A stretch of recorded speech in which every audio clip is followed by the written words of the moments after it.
So our next speaker is Karen Dumay.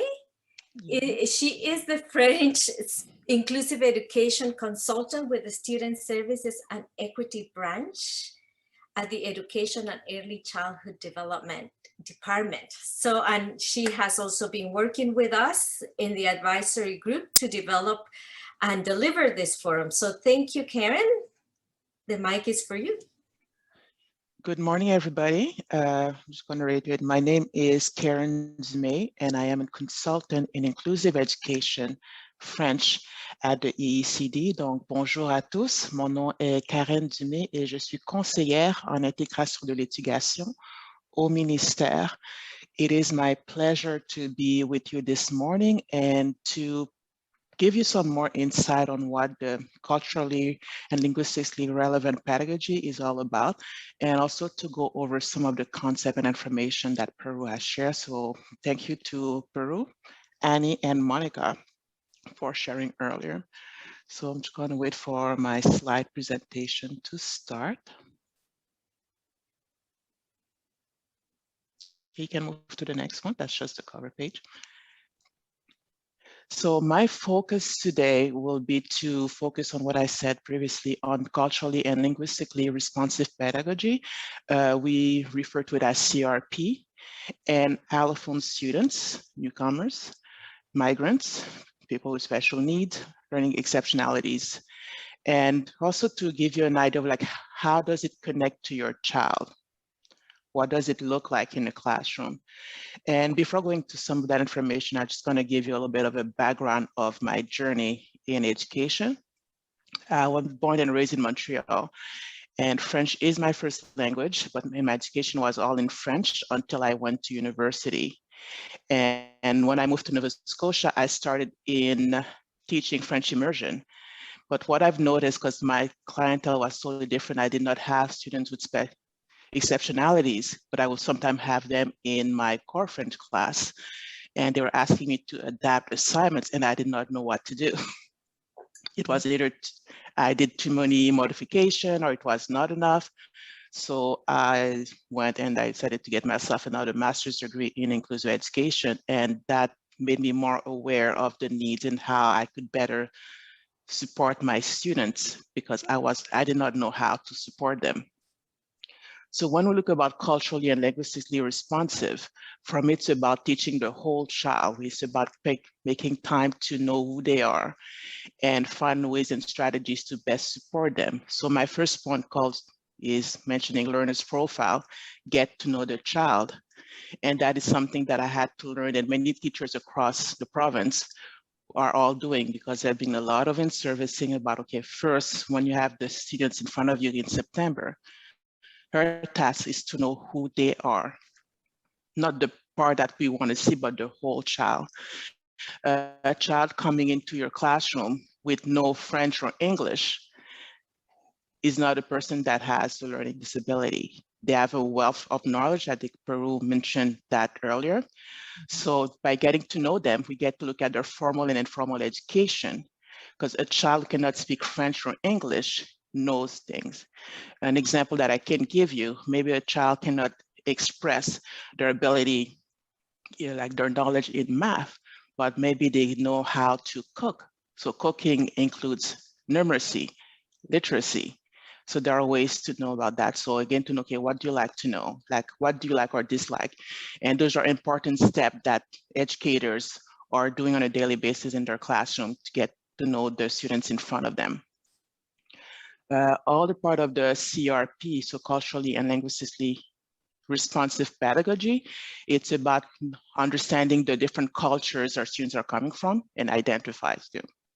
And that also will guide teachers into their lesson planning and the types of activities they will give to students, or the types of book they will select. So if you know you have a child from a culture where there are certain things that are not permitted for them, then you will find a different novel that will be more responsive to that culture. Because the goal, and Annie alluded to that too, is to make sure that all students feel safe and they feel that they belong in that room.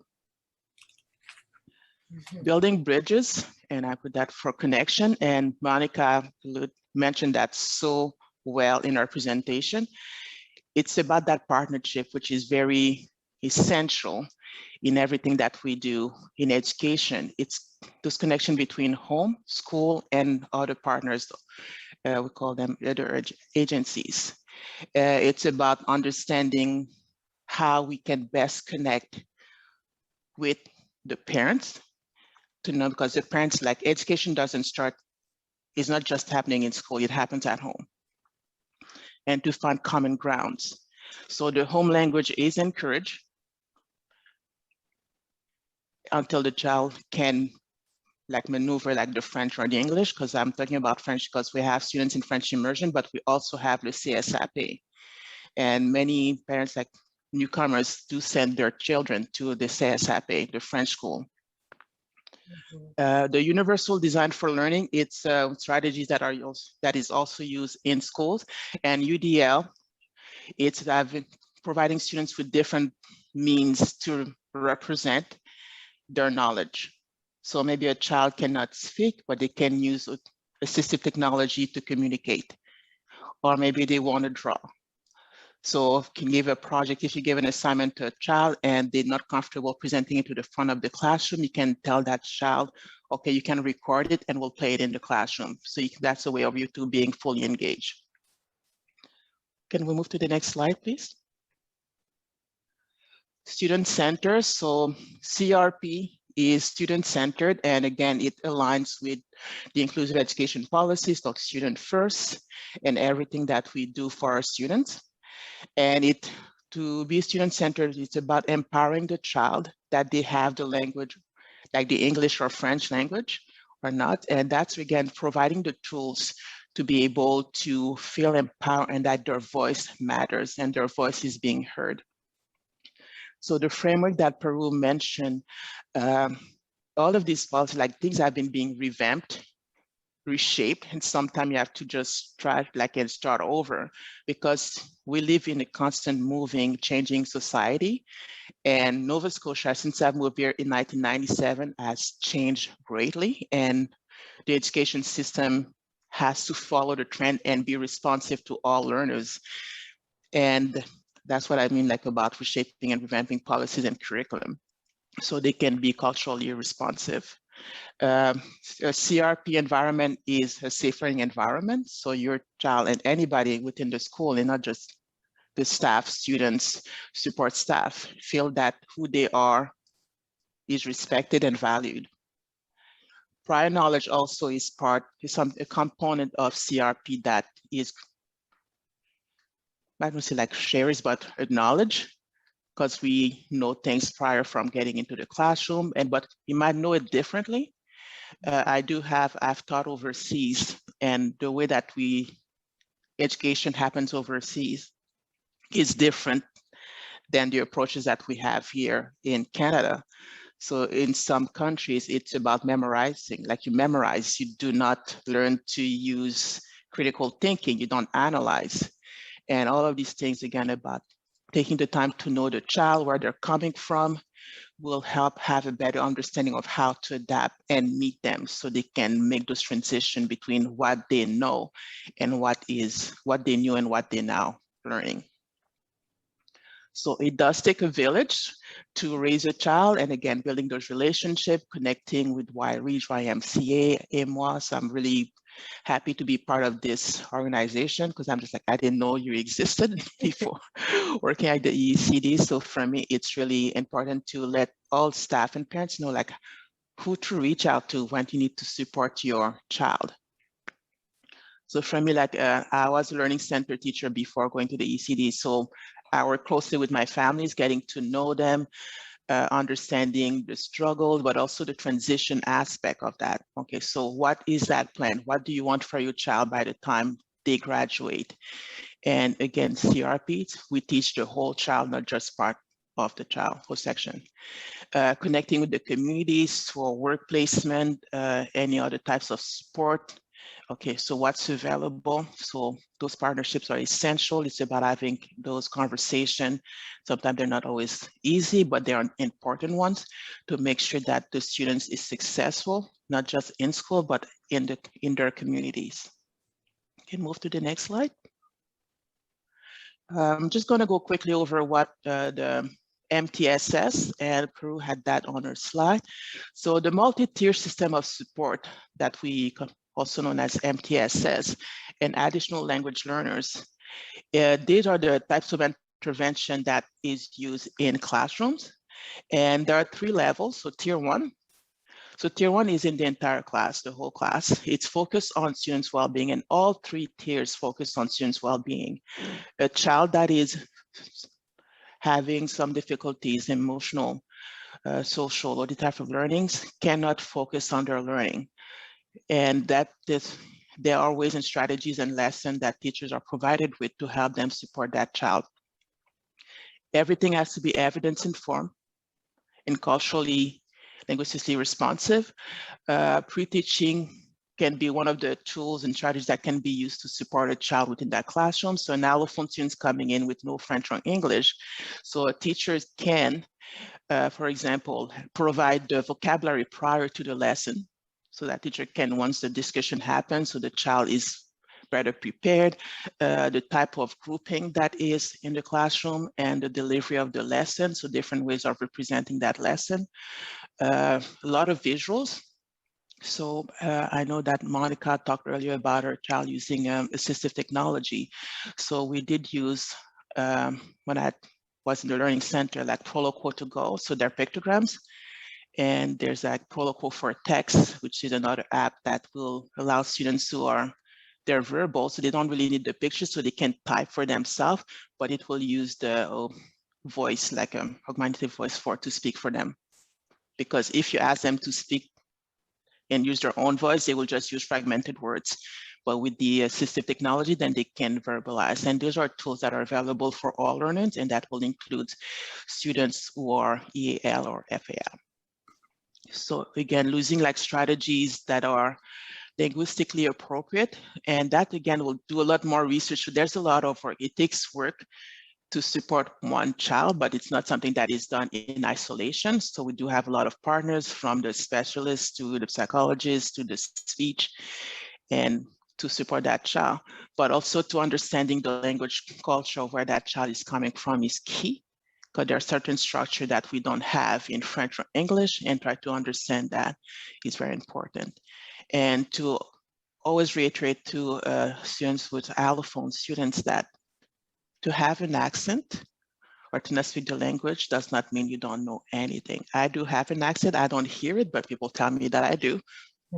But I am Francophone, so French is my first language and I cannot change that. Okay, and that's something that for me, sometimes like the way that my brain will function will differ from somebody who has English as their first language. And that's something that's really key, and teachers will mention to the child, okay, you will make progress and you will get there. Next slide. So tier 2 can also take place. So that's also part of the MTSS. So what does tier 2 will look like? Again, it's a smaller, after the lesson has been shared at the tier 1 level. Sometimes some students will still have some struggles, or there's some need more clarification. So tier 2 will be part of that. So tier 2 will have like a smaller group. You might put them like with a buddy types of system. And find other strategies, and everything is, again, I said, evidence-based, and you make adjustment all the time. So I don't know how many times, like in one of my lessons in classrooms or when I was learning center teacher, I would have to adjust and adjust and adjust, or sometimes just delete and restart, depending of how a lesson went with one of my students. And there's always monitoring progress. So progress doesn't just mean the grade on the report card. For me, I take a lot of anecdotal notes. Could be a way of monitoring the progress, communication with the parents. And again, as a parent, you can also, it is your right to contact the school and contact the teacher. It is not, you're not bothering them. That's part of our job as educators, to make sure that we work in partnership to make sure that all the child and you feel like the parent feels safe too. Tier 3, it's more intensive. In that level, like the child may be pulled out of the class and work more like maybe like one-on-one with an EL, FAL teacher. They might be going to a resource depending on what needs and evidence was put forward to give him that support. There's more adjustment, more revamping to make sure that their needs are met, and a lot of you monitor the child more frequently. So tier 2 will be probably like every 2 weeks, tier 3 weekly.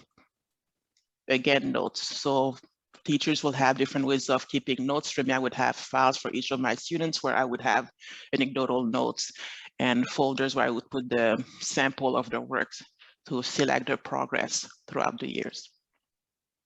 Next slide.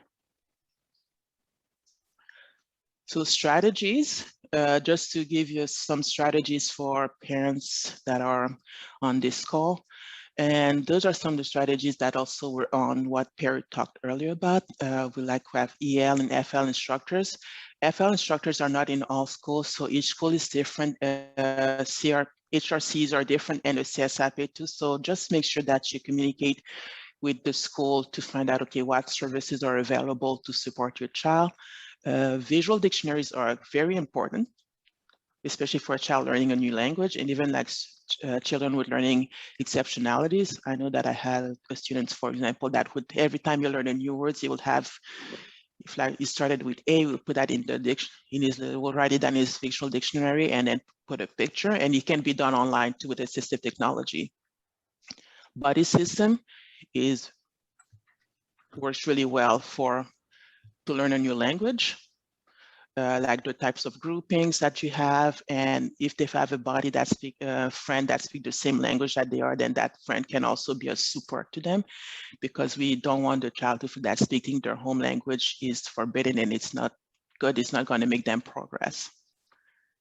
Something that doesn't cost any money that I would suggest to some people, like to watch movies or cartoons in your favorite that they are familiar with, and to put them in French or English and put the subtitle so they get used to hearing the language, the target language of the classroom. Listening to music, that's mostly how I learned growing up, listening to music and watching different shows in English to just get me used to it.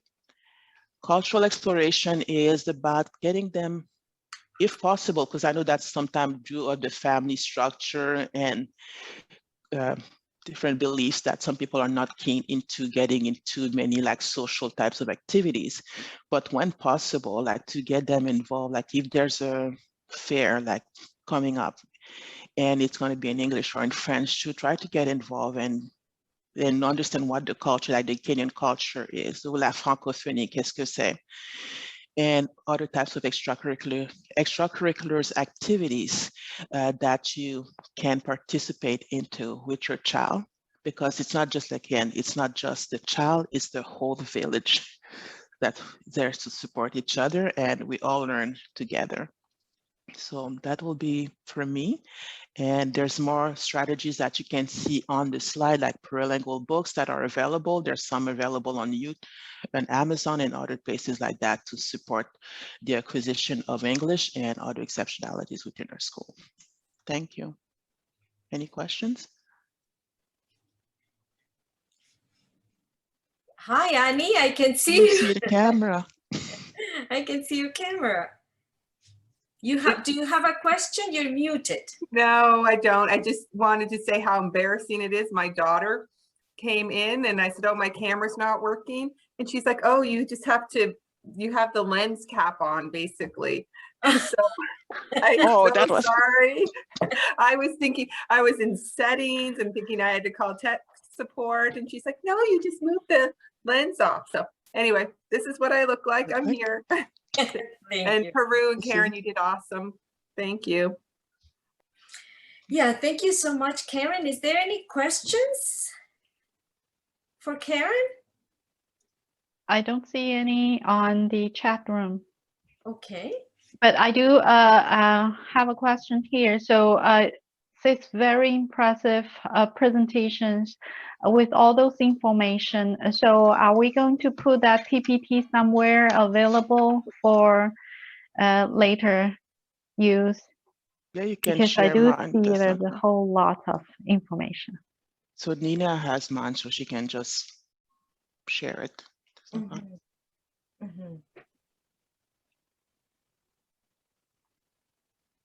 Anything else? Karen, it's me, Yes. Monica. I just want to say I'm very impressed by your presentation as well, and I'm very happy to get to know all these different resources that exist for students with different languages. I wonder, my question is, are there any supports for parents whose language is not English or French as well? So not only for the children at school, but do you know of any support groups for the parents as well? For the French side, there's Alliance Française, Canadian Parents for French, and Sainte-Anne also offers some, Sainte-Anne universities. Yes. University also offers some courses, but you'll have to check with all the different organizations to see. I think Pearl will be more familiar with the English side of things. Yes. So I was going to say, so the Immigrant Service Association of Nova Scotia, they have English classes. They use what's called the LINK program, which is funded by the federal government, but they also have a vast number of online English programs as well, like labor market programs, so to find a job. So it's the Immigrant Services Association of Nova Scotia, but also outside of Halifax Regional Municipality, the Y-Reach provides tutoring support. So the YMCA provides tutoring support outside of the Halifax area. I just want to add as well that as an English tutor from the Halifax Public Libraries, we Yes. also offer the Yes. support for. Yes, sorry, I was going to say that. Yeah, the Halifax Public Libraries also. Yeah. Yes, but it's only for English. It's only for English. So because in this province, we also there are some schools that teach French is the language of instruction. So probably at the same time, the parents would like to, improve or learn the French language with the children, right? So I was wondering if there are additional support for the parents. Karen mentioned the French Alliance and Sainte-Anne University. Yeah. Yes. And I think some school, le Conseil scolaire acadien provincial, some do offer like intensive tutoring session, but again, you have to check with the school to see which one has that service in place. Thank you. No problem. Karen, I have a question. Just wondering if, because I heard my friend, their kids are in French school and they don't speak a word of French. So they kind of trying to communicate with the teacher in English. Well, English is not their first language as well. So they kind of have difficulties directly communicate to the teachers. So is there any support from the school that can provide something for that communication? So like I said, like they will have to see if they have the intensive like tutoring program available also, but it will go again about that when I said about the understanding the whole child and finding the strategies to see like what is the like classroom setup, what is the routine in that classroom to make sure that there's a lot of free teaching or the child knows like flashcards are really good, visuals attached with words. So it's about how the things are set up in the classroom and also how much exposure to the culture outside of the classroom. So I would probably like say like just watching the videos for me, like when I used to tutor students, I would say like, okay, just slowly get them like to watch videos and to listen to that and get them more comfortable. There's another approach, but I don't know if it's still used, like it's l'approche neurolinguistique, and it's a method of like we only speak in French, like je sais bonjour, comment t'appelles-tu, mon nom est Karen Dumay, in sort of repetition, and that's something else that can be used in the classroom to support a child because they will hear the words and there's no writing, and then they will see their sentence like bonjour, je m'appelle Karen Dumay on the board. Again, no writing, but they're just listening and viewing. And at the end, they will be writing, but there are steps and it does take time. And it is stressful and scary to be in a room and not being able to to engage. But again, the parent will have to do a lot of the different ground. Okay, meet with the teachers, see like, okay, where's my child at right now? What do they know? Because they do know something. Okay, and not just focus. So you focus on what they know and how they learn best. Because some students are visual, others are like it doesn't like auditory. So we need to find like what are those means and the support outside, but always contact the school first to see what support's available and how they can get them in contact with outside agencies. Thank you. I do think there's a new question coming out. New action items, are they rolling out in the new school year? The implementation, is it by phases? Pilot run, stage by stage, is that right? Right now, citywide, how about the rest of Nova Scotia, especially the rural communities? So new school year is 2021 to 2022, or are these already rolled out in the current school year? So I think that's one of the questions. Karen, can you see it on the chat? I'm going to let Annie answer that one. Well, and maybe Peru can answer that as well, because her strategy is in phases. So, you know, because so many things are in the strategy, we will have to take our time to get everything there. So I'll turn it over to Peru, but we'll just say for this year, everything, because of COVID, got a bit of a pause for any new initiatives this year. We're continuing to support and have supports in the school, but we really didn't want to add anything new this year just because teachers and students and families are going through so much. We didn't do a lot of new things this year, just continued where we were, but Peru can speak to the phased in implementation of some of the strategy components that she has underway. Yes, so if you remember, there were 6 goals. So under those 6 goals, there are recommendations to carry out different things over the next 3 years. So year 1, there's pieces to be done year 1, and then there's some that are ongoing throughout the 3 years. And then some are year 2 and year 3. So it is actually broken up. But as Annie mentioned, because of COVID, we didn't want to introduce anything new. Though we are, as I mentioned in my presentation, starting to implement some of the recommendations from the strategy. Hello, everybody. I wanted to take a moment to answer the questions before that. I think it was Monica that raised. I just wanted to say I'm with this YMCA school settlement program, and for parent support, the school settlement program is in about 35 schools in HRM. So the YMCA workers in the schools, we provide support for students, teachers, and parents as well. So we act as a liaison for the parents and the teachers. So that is a support for parents. And we have an orientation every year for the newcomer parents in September, October. And also with parent-teacher interviews, we make appointments with teachers and parents to facilitate with sometimes with the interpretation if that is needed. So there's that, and I just wanted to mention these things are available for parents as well as students